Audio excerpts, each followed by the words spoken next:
하나님께서 오늘 우리에게 주신 말씀은 에스라 1장부터 2장까지의 말씀 가운데 에스라 1장 3절의 말씀입니다. 구약성경 711쪽입니다. 에스라 1장 3절 말씀입니다. 구약성경 711쪽 에스라 1장 3절의 말씀,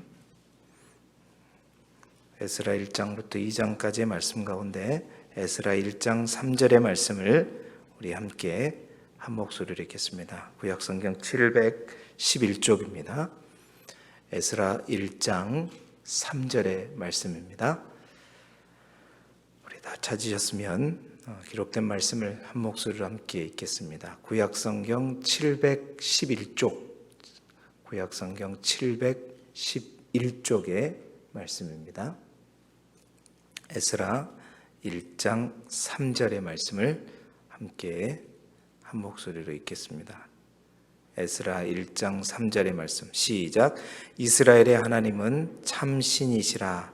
너희 중에 그의 백성된 자는 다 유다 예루살렘으로 올라가서 이스라엘의 하나님 여호와의 성전을 건축하라. 그는 예루살렘에 계신 하나님이시라. 아멘. 오늘은 에스라 1장 2장에 있는 말씀을 가지고 다시 태어나는 공동체 재건 세대라는 교재에 있는 제목으로 말씀을 함께 나누도록 하겠습니다. 교재에 나와 있는 포인트를 우리 함께 읽어볼까요? 206쪽에 나와 있는 포인트입니다. 시작. 출 페르시아와 성전 재건이라는 중차대한 사명을 자신의 것으로 받아들인 이들이 힘을 합해 고국으로 귀환합니다. 아멘. 자, 오늘부터 이제 에스라에 있는 말씀을 함께 나누겠는데요. 자세한 개론은 이제 에스라 개론을 할 때 설명하도록 하겠는데, 에스라는 역사서입니다. 역사서예요. 예언서가 아니고 역사서이고요.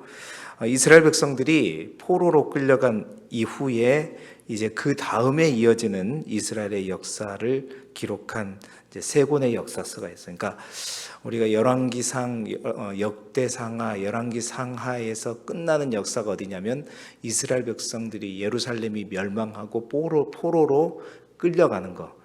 그 역사가 이제 기록되어 있죠. 그 다음에 이어지는 이제 역사서가 바로 에스라, 느헤미야, 에스더입니다.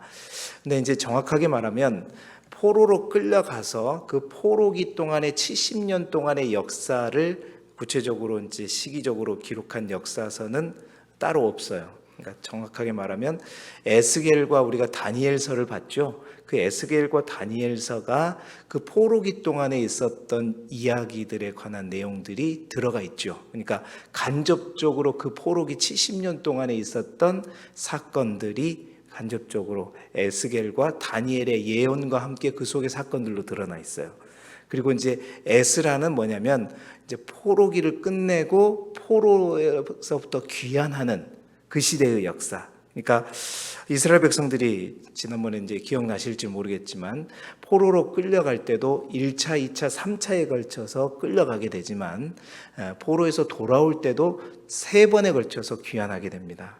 그래서 이제 제일 먼저 1차 포로로 귀환할 때가 이제 바사왕, 그러니까 페르시아 왕 고레스 때 이제 고레스가 칙령을 내리면서 오늘 그 장면이에요. 그 장면 내용을 말하고 있는데 그 고레스의 칙령에 의해서 1차로 이스라엘 백성들이 귀환할 때 그때 중심이 되었던 인물이 바로 스룹바벨입니다. 그 스룹바벨이 중심이 되어서 1차 포로에서 돌아온 이후에 가장 먼저 했던 일이 뭐냐면 성전을 재건하는 거였다. 그래서 그 성전을 어떤 성전이라고 이름하냐면 수룹바벨 성전이다. 이렇게 얘기하죠. 그리고 나서 이제 2차 포로 때는 에스라를 중심으로 해서 두 번째 포로 백성들이 귀환하게 되고 3차 포로는 느헤미야를 중심으로 이제 3차 세 번째 포로가 귀환하게 되는데 그 중에 이제 에스라서는 뭐냐면 바로 바벨론에서 1차 포로 때부터 3차 포로 직전까지의 역사, 요걸 기록한 내용이 바로 에스라서이죠. 그래서 에스라서는 1장부터 10장까지 있는데 1장부터 6장까지가 바로 이스라엘 백성들이 1차 포로로 돌아와서 제일 먼저 한 일이 뭐라 그랬죠? 성전을 재건하는 거예요. 그러니까 1차 포로로 돌아와서 성전을 재건하는 내용이 1장부터 6장까지 되어 있고, 자, 2차 포로는 누구를 중심으로 왔다 그랬어요? 이 에스라서의 저자인 에스라 중심으로 온다 그랬죠. 그 2차 포로 귀환과 함께 에스라가 2차 포로로 돌아와서 제일 먼저 했던 일이 뭐냐면, 제가 여러 번 한두 번 설교했죠. 기가 막혀. 에스라가 기가 막혀. 그러니까 돌아와 보니 성전을 짓고 난 이후에 이스라엘 백성들이 뭔가 새롭게 되어야 되는데 똑같이 옛날과 똑같이 원주민들과 다시 자폰을 하게 되고, 그러면서 다시 또 우상 숭배를 시작하려는 그런 모습들을 보이자 2차 포로에서 돌아온 이 에스라가 기가 막혀가지고 막 옷을 찢고 막 이래가지고 함께 울면서 함께 기도하면서 했던 그 에스라의 신앙개혁, 그게 이제 7장부터 10장까지. 그래서 에스라는 크게 이 두 가지로 나뉘어질 수 있는 겁니다.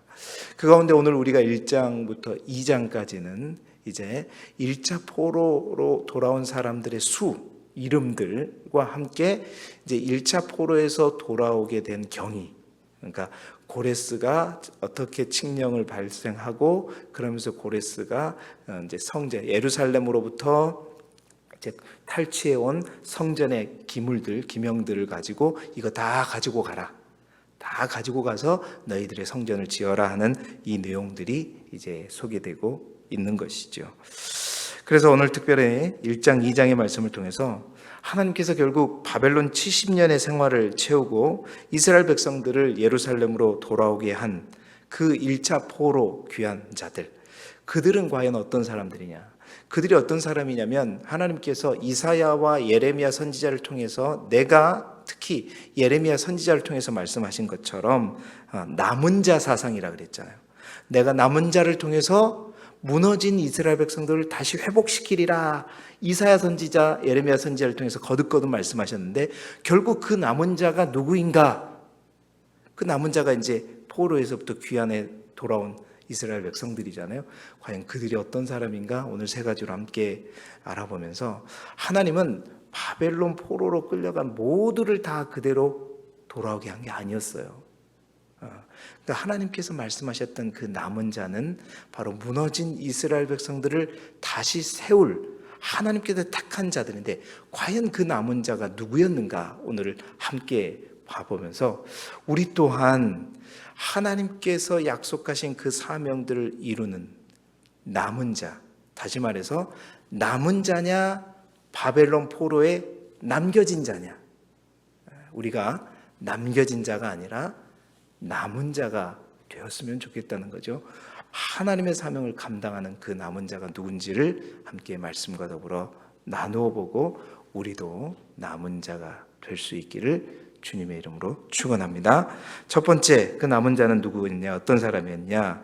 고난을 극복하고 사명을 품은 자였다. 자, 오늘 우리가 읽은 1장 3절의 말씀이 그거였는데요. 결국 누가 돌아오게 되었는가?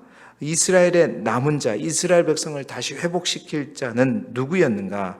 오늘 우리가 읽었던 1장 3절에 보니까 1장 3절이 고레스의 칙령에 적힌, 이제 조서에 적힌 내용을 보니까 뭐라고 얘기했냐면, 이스라엘 하나님은 뭐라고? 참 신이시라.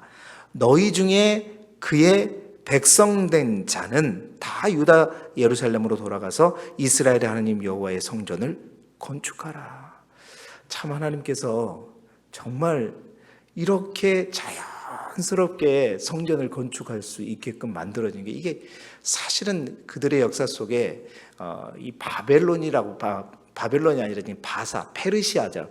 그러니까 바벨론이 멸망하고 메데 바사 연합국이 바벨론을 무찌른 다음에 이제 바사가 메데를 누르고 이제 페르시아 제국을 건설하게 되는데, 그 페르시아 제국의 1대 왕이 누구였냐면 고레스였단 말이에요. 그 고레스가 추구하던 식민지 정책은 어떤 정책이냐면, 여러분 아수르는 엄청나게 극악무도에 있잖아요. 아수르는 식민지 자기가 빼앗은 나라들을 막 혼혈 정책을 해가지고 피를 섞이게 만들어서 그 나라를 멸망시키고 뭔가 할 수 없게 만들어버리는 그런 정책이었고, 바벨론은 어떻게 했어요? 사람들을 끌고 왔잖아요. 그러니까 이스라엘 백성들만 3차에 걸쳐서 끌고 온 게 아니라 제국이 침략한 나라들의 백성들을 다 끌고 왔어요. 이제 이 사람 저 사람, 그 중에서 또 똑똑한 사람, 잘 나가는 사람, 그 중에 또 똑똑한 사람들의 아들들을 또 키워가지고, 다니엘과 같은 사람, 새 친구들과 같은 사람, 3년 동안 열심히 자기 사상교육 시켜가지고 자기 신들을 믿게끔 만들어가지고 자기 나라 일꾼으로 삼았던 나라가 바벨론의 식민지 정책이었다면, 이 바사의 식민지 정책은 유화 정책이었어요. 그러니까 오히려 그들의 욕구, 그들의 나라로 돌려보내서 그들의 나라를 온전히 세우면서 천천히 이 페르시아의 바사의 고마움을 느끼면서 오랫동안 뭔가 조공을 바치게끔 하는 그런 정책을 세웠단 말입니다. 그러니까 하나님께서 그런 정책을 잘 이용하신 거죠. 그래서 고레스에게 그 마음을 주어주신 거예요. 가서 돌아가라 이제. 여기서 이 일 하지 말고 내가 너희들의 소원을 들어줄 테니 가서 너희들의 성전, 이스라엘 백성들의 가장 큰 소원은 뭐였어요? 성전을 짓는 거였잖아요. 내가 너희를 성전을 짓도록 최대한 내가 아낌없이 뒤에서 지원하리라. 그러니까 딴 생각하지 말고 나를 고맙게 여기고 어떻게 해요? 우리나라한테 잘하고 항상 우리한테 조공을 바치면서 이렇게 살아라. 그러니까 하나님께서 고레스에게 그런 마음을 부어주신 거예요. 또 이사야의 말 통해서 예언했던 말씀이 내가 한 사람을 세우겠다는 사람이 그 고레스였잖아요. 고레스를 통해서 하나님께서 역사하신 것입니다. 그래서 고레스 왕은 바벨론 포로로 끌려와서 70년의 기간을 보낸 이스라엘 백성들 가운데 누가 가라 했냐면 본국에 돌아가서 이 성전을 건축할 자, 그 사람들은 다 가라. 그게 누구냐면 그의 백성된 자였단 말이에요. 더 정확하게 말하면 1장 4절에 뭐라고 그러냐면 고레스는 그렇게 돌아갈 이스라엘 백성들을 가리켜 그 남아있는 백성, 그러니까 그 남은 자, 그들이 바로 돌아가서 성전을 건축할 자였다라고 말하고 있는 거예요. 자, 결국 이스라엘 백성 입장에서 볼 때 그 남아있는 백성은 누구였냐면 결국 그 사람이었어요. 하나님께서 예레미야 선지자에게 말씀하셨잖아요. 예레미야 25장 11절 또 29장 10절에 보게 되면 너희가 지금 바벨론으로 포로로 끌려가야 된다. 끌려가서 70년 동안 포로 생활을 마치고 내가 너희를 어떻게 하리라? 돌아오게 하리라 말씀하셨잖아요. 결국 이제 이스라엘 백성들 중에서 돌아간 사람은 어떤 사람이었냐면 그러니까 예레미야를 통해서 주신 약속의 말씀, 하나님의 약속의 말씀, 언약의 말씀을 그냥 흘려듣지 않고 그래, 우리가 70년 동안 고생하자. 그래서 우리가 다시 반드시 내 땅으로 다시 돌아가서 무너진 성전을 일으키고 하나님께서 약속한 지금 그 말씀대로 그 일들을 감당하는 회복의 주인공이 되리라 하고 열심히 70년 동안 버텼던 사람들, 이겨냈던 사람들, 그 고난과 핍박과 슬픔과 서름을 이겨냈던 사람들, 그 사람들이 곧 어떻게 해요? 포로에서 돌아갈 사람들이었단 말입니다. 그래서 결국 처음 남은 자는 누구였냐? 그 고난과 역경의 시간을 믿음으로 약속의 그 하나님의 말씀을 끝까지 붙들면서 이제 나의 사명은 어떻게 해요? 여러분 보세요. 지금 이스라엘 땅에 가면은 막 모든 게 다 새롭게 되어 있고 뭐 할 일이 뭐 다 갖춰진 가운데서 이제 그들은 가서 자기 집으로 돌아가서 살면 돼요. 그냥 완전히 70년 동안 아무도 그 땅을 관리하지 않고 하다 보니까 폐허가 됐을 거란 말입니다. 그러니까 그런 땅에 다시 돌아갈 수 있는 자들은 뭐냐면 약속의 말씀을 붙들고 끝까지 참아낸 자, 그들만이 갈 수 있는 거예요. 그러니까 바벨론 포로로 끌려온 사람들 중에 다 간 게 아니라 그것을 나의 사명으로 받아들이고 항상 다 힘들고 어려운 시간 속에서도 하나님의 회복의 말씀을 마음속에 깊이 심고 그것을 싹트게 한 자들만 갔다는 거예요. 그렇습니다. 하나님은 아무나 사용하지 않아요. 여러분 명심하십시오. 하나님은 누구든지 사용하시지만 결코 아무나는 사용하지 않아요. 누구든지 사용하실 수 있어요. 그러나 아무나 사용하지 않습니다. 결국 하나님은 누구를 사용하느냐, 누구를 통해서 역사하시느냐, 누구를 통해서 일하느냐, 하나님의 약속을 믿고 힘들고 고달파도 끝까지 버티고 하나님께서 회복시킬 것이라는 약속을 가지고 버티고 기대하고 기다리는 자. 여러분, 그냥 하나님의 약속의 말씀을 흘려듣지 마세요. 그 말씀을 나를 향한 하나님의 말씀으로 듣고 마음속에 심은 자, 바로 그 사람이 남은 자이고, 그러니까 약속의 말씀을 흘려보낸 자는 하나님이 말하는 남은 자가 아니라 여전히 바벨론 포로에 남겨진 자가 되어버리는 거예요. 남은 자가 되느냐, 남겨진 자가 되느냐의 첫 번째는 바로 말씀을 나한테 품고 그 말씀을 붙들고 살아가느냐. 그러니까 하나님이 주신 뜻과 사명, 그러니까 내 뜻과 내 계획에 따라 움직이는 것이 아니라 하나님이 주신 뜻과 사명과 하나님이 주신 뜻과 사명에 내 뜻과 내 삶과 내 인생을 드리는 그 사람을 하나님께서는 사용하신다. 여러분이 바로 그 사람이 되기를 주님의 이름으로 축원합니다. 두 번째로 그 남은 자가 누구인가? 그 마음이 하나님께 감동된 자예요. 오늘 1장 5절에 보게 되면 뭐라고 되어 있냐면, 이에 유다와 베냐민 족장들과 제사장들과 레위 사람들과 그 다음 뭐라고 되어 있어요? 그 마음이 하나님께 감동을 받고 올라가서 성전 건축을 하고자 하는 자가 어떻게 했다? 일어났다라고 되어 있죠. 다시 말해서 하나님께서 무너진 이스라엘 백성의 회복의 주인공으로 삼으시는 이들은 다름이 아니라 하나님께 감동을 받은 자였다. 다 간 게 아니었어요. 다 돌아간 게 아니었단 말입니다. 하나님께 감동을 받은 자. 여러분, 바벨론 포로로 끌려온 자들은 물론 이스라엘 12지파 가운데 남유다, 그러니까 남유다의 족속은 누구냐면 유다 지파와 베냐민 지파였죠. 그 유다 지파와 베냐민 지파들 중에서 많은 사람들이 끌려오긴 했습니다. 그러나 그뿐만 아니라 이스라엘의 12지파에서도 많은 상당 부분의 사람들이 끌려왔는데, 오늘 2장에 보면 그 돌아온 자들의 명단을 보게 되면 여기 말씀에서도 뭐예요? 유다와 베냐민 족종들과 제사장들과 레위 사람들이 먼저 돌아왔다는 거죠. 그러니까 근데 유다와 베냐민 족장들, 그 사람들 중에도 2장에 보게 되면 다 돌아온 게 아니었다는 거예요. 그 끌려온 명단을 딱 보게 되고 이제 그 사람 수를 헤아리고 다 합쳐보면 몇 명이냐면 49897, 그러니까 49,897명이었단 말이에요. 약 5만 명이 조금 안 되는. 그러니까 엄청나게 많은 이들이 끌려갔고, 그 중에서 70년 동안 살면서 아들, 딸 낳고 했으면 많은 일들이 있었겠죠. 그런데 다니엘도 소년 때부터 와가지고 어떻게 80세까지 있었던 것처럼 뭐 자녀들도 많이 있었을 거란 말이에요. 그 중에 5만 명 정도가 일자포로로 이제 포로에서 돌아오게 되는데, 그 많은 유다 지파, 베냐민 지파 가운데서도 다 돌아온 게 아니고 일부가 돌아왔단 말이에요. 그럼 그 일부가 누구냐? 바로 하나님께 감동된 자. 그렇다면 그 하나님께 감동된 자가 누구냐라는 거예요. 그것은 바로 하나님의 영에 사로잡힌 자. 그러니까 지금으로 말하면 하나님의 성령에 사로잡힌 자, 성령으로 충만한 자였다는 거예요. 그러니까 에스겔의 표현으로 말하면 내가 너희에게 새 영을 주고 새 마음을 주겠다. 부드러운 마음, 그 마음으로 준비된 자.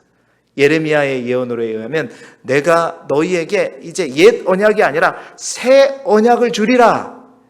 일단 그 새 언약을 마음에 품을 수 있는 그 자들, 성령 안에서 마음이 기경되고 70년의 기간을 통해서 단련되고 연단돼서 하나님의 영에 사로잡힌 그 자들이 어떻게 해요? 일어났다는 거예요. 여러분, 다시 말해들면 이 당시 이 상황에서 이들 하나님의 성령에 사로잡히지 않으면 돌아올 수가 없는 게 뭐냐면, 아까 말씀드렸잖아요. 70년 동안 바벨론이라고 하는 그 도시는요, 지금으로 치자면 우리나라가 예루살렘 땅이었다면 바벨론은 어디라고 보면 되냐면, 그 당시로 보면 뉴욕의 맨하탄 정도라고 보면 돼요. 모든 문명의 중심지요, 가장 전 세계에서 잘 사는 도시, 문명과 문화가 아주 앞서가는 도시였단 말입니다. 그곳에 포로 들어가서 그 도시를 만드는 데에서 이제 노예가 되어서 일을 했던 거예요. 그러면서 어떻게 해요? 이제 자연스럽게 바벨론 때는 노예로 끌려갔지만, 거기에서 메대와 바사를 통해서 바사로 이제 제국이 전환될 때는 바사의 이 정책도 마찬가지지만 굳이 다 돌려보내지 않았어요. 너희들이 여기서 먹고 살 수 있으면 열심히 살아라. 아들, 딸 낳고 집 짓고 결혼하면서 잘 살았는데, 여러분 이제 안정적으로 뭔가를 할 수 있었을 거 아니에요. 우리 옛날에 우리가 아메리칸 드림을 가지고 미국으로 이민 가가지고 이민 1세대, 2세대 다 보면 자리 잡고 살잖아요. 그런데 그 사람들이 다시 예루살렘으로 돌아간다? 그 예루살렘으로 가면은 완전히 폐허인데, 성전도 다시 짓고 해야 되는데, 돌아와 보세요. 많은 또 잡족들이, 이스라엘 백성들이 다시 일으키는 걸 그냥 놔두겠어요? 실제로 그랬잖아요. 못 살게 굴고 방에 굴고. 그러니까 돌아가면 좋은 일이 아니면 가면 또 고생해야 돼요. 70년 동안 고생하고 다시 돌아가서 또 고생해야 돼. 그러니까 죽어라고 나라를 다시 일으키고 자기는 그냥 그 빛도 못 보고 사는 거예요. 현실적으로 계산하면 바보가 아닌 이상 돌아간다, 안 돌아간다? 안 돌아가죠. 그냥 그 문명, 그 바벨론에서 그래, 여기가 좋사오니 하고 이렇게 살아가요. 그런데 그 가운데 일어선 자, 다시 성전지로 돌아간 사람은 누구였냐? 하나님의 영에 사로잡힌 자였다. 하나님의 성령이 그 마음을 붙잡는 자였다. 여러분, 그렇습니다. 우리도 믿음은 있지만 신앙생활을 하지만 끊임없이 세상적인 기준과 판단의 기준을 가지고 계산하는 사람들은 결코 하나님께서 사용하시는 사람이 아니에요. 결코 남은 자가 될 수 없습니다. 여러분 명심하십시오. 교회 다닌다고 하나님께서 그들을 다 사용하시는 게 아니에요. 일어서는 자가 있고 그냥 주저앉는 자가 있어요. 일어섰더라. 하나님께서 삼으신 자는 하나님의 영에 사로잡혀 일어서는 자입니다. 하나님의 교회에 하나님이 주신 사명을 가지고 정말 계산해 보면 과연 내가 가야 할 길이 십자가의 길이고 좁은 길이고 고생길일지라도 그 길이 하나님이 기뻐하시고 하나님이 원하시는 길이기에 나는 가리라. 그렇게 결단하고 갈 수 있는 자는 하나님의 마음에 감동된 자예요. 그 마음으로 가는 자를 통해서 하나님은 이스라엘을 다시 일으키시는 것이고, 그 마음을 품고 가는 자를 통해 하나님은 함께 하시고 같이 하신다. 여러분이 일어서는 자가 되기를 소망합니다. 교회가 뭘 하든 그냥 구경꾼이 아니라 내가 주인공이 되자. 근데 그 길은 힘든 길이에요. 편안하고 안락한 것을 여러분 남아있으면 더 평안해요. 더 안락해요. 근데 가면 고생길이에요. 여러분 그것을 분명히 아세요. 구원도 마찬가지입니다. 믿음도 마찬가지요. 진정한 믿음이라고 하는 것은 예수 믿고 구원받고 진정으로 신앙 안에 살아가는 사람들은 예수 믿으면서 안락과 편안함 속에서 맨날 거하고 그냥 안주하는 사람이 아니라 주님이 원하시면 그 길이 가시밭길이라도 주의 말씀 붙들고 하나님의 성령에 사로잡혀 뻔히 알아도 가는 자, 하나님은 그 사람을 통해서 몸된 교회를 일으키시고 그것을 통해서 진짜 구원받은 자들은 바로 그 자들이다. 그 모습을 통해서 구원받았음을 우리는 약간 알 수 있는 거예요. 여러분들이 바로 그런 자들이 되기 바랍니다. 마태복음 22장 14절에 그래서 이렇게 하잖아요. 청함을 받은 자는 많지만 택함을 입은 자는 적으니라.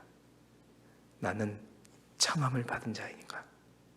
청함을 받은 자 중에 주저앉아 있는 사람인가? 아니면 하나님께로 택함을 받은 자들인가? 나이를 불문하고 상황과 여건을 불문하고 하나님 앞에 택함 받은 자가 되어서 몸된 교회와 믿음의 공동체를 이렇게 세우고 하나님의 나라를 확장시켜가는 저와 여러분이 되시기를 주님의 이름으로 축원합니다. 마지막 세 번째로, 누구인가? 누가 남은 자인가? 하나님을 진심으로 경외하는 자라는 거예요. 여러분, 2장에 보면 1차 포로 귀환 자 중에 주목할 인물들이 있는데 2장 43절에 보면 느디님 사람들이라고 나오고 2장 55절에 보면 솔로몬의 신하 자손 중 귀환 자의 명단에 대해서 나와요. 솔로몬의 신하의 자손들 중에서 귀환 자들의 명단이 나옵니다. 여러분, 느디님 사람들이 누구였냐면 옛날에 레인들을 돕던 성전 봉사자들을 말해요. 그 느디님 사람들의 첫 번째 느디님 사람들이 여호수아 9장에 이제 여호수아를 속였던 기브온 족속 있잖아요. 그 족속들이 탈로가 난 다음에 뭐예요? 우리에게 정말 허드렛 일이라도 시켜주라. 우리를 멸망시키지 말고. 그래서 그들이 했던 일이 뭐냐면 바로 이 성전에서 물을 깃고 나무를 패는 일을 했다는 거예요. 그들이 바로 느디님 사람들이었어요. 그 느디님 사람들의 기본 족속들이 대부분이었지만 그 이후에 이스라엘 백성들이 가나안을 정복할 때 항복하면서 그들이 이제 노예로, 성전의 노예로 왔던 그 사람들이 느디님 사람들이었고, 두 번째 55절에 솔로몬 신하의 자손들이라는 것은 누구냐면 원어상의 의미로 보면 솔로몬이 성전과 왕궁을 건축할 때 역군으로 징집했던 이방에 있는 원주민들, 그들 또한 역군이었어요. 일하는 노예들. 여러분, 이스라엘 백성들 가운데 포로 귀환 자들 가운데 이들이 있었다는 것은 무엇을 의미하냐? 그들은 사회적 신분으로는 뭐였어? 성전의 노예였고 왕궁의 노예였단 말이에요. 그런데 그 노예들이 같이 이스라엘 백성들과 함께 포로로 끌려간 거예요. 그러면은 여러분 잘 생각해 보세요. 노예로서 끌려갔어요. 그러면 바벨론에 끌려갔을 때는 우리의 주인이었던 이스라엘 백성들이나 자기나 똑같이 포로 신분이어서 그저 거기서 살 때는 나도 똑같이 이제 그런 포로 신분으로 살았을 텐데 다시 돌아오면 어떻게 살아야 돼요? 다시 노예로 살아야 되잖아요. 그런데 그렇게 살기를 자청하고 오는 사람들이 있었다는 얘기입니다. 그러니까 그 사람들은 어떤 사람들이었냐? 내가 이 사람의 종이 아니라 비록 성전에서 일하고 성전을 건축하는 데 일했던 종이지만 단순히 종이었기 때문에 일한 게 아니라 사람의 종이 아니라 그들은 어떤 종이었냐면 하나님의 종이라는 그 믿음을 가지고 하나님을 두려워할 줄 알고 하나님을 경외하는 사람, 믿음이 있었던 사람들이었기 때문에 가면 다시 종이 되더라도 그들이 어떻게 나는 가리라 했던 사람이 느디님 사람들이었단 말이에요. 하나님은 누구든지 사용하십니다. 내가 종이든지 어떤 천박한 신분이든지 가리지 않아요. 하나님을 진실로 경외하는 자를 사용하신다. 바로 그 사람들이 바로 느디님 사람이었고 바로 솔로몬의 신하의 자손들이었다. 여러분, 사람의 종이 아니라 하나님의 종을 사용하십니다. 사람에 이끌려가는 자가 아니라 하나님에 이끌려가는 하나님의 종된 자들, 어떠한 신분일지라도 하나님은 그들을 통해서 하나님의 나라를 확장시키는 거예요. 그렇습니다. 하나님에 의해서 하나님의 일을 감당하는 자, 그 자들은 끝까지 환난을 극복하고 하나님의 사명을 따르는 자였고 하나님의 영에 사로잡히는 자였고 하나님을 진실로 경외하는 세상의 종, 사람의 종이 아니라 하나님의 종된 자들이었어요. 여러분 모두가 그런 자들이 되기를 바라고 이제 무너진 또 회복되어야 될 이 시대의 교회에 하나님의 일꾼들 주인공으로 서시는 저와 여러분이 되기를 주님의 이름으로 축원합니다.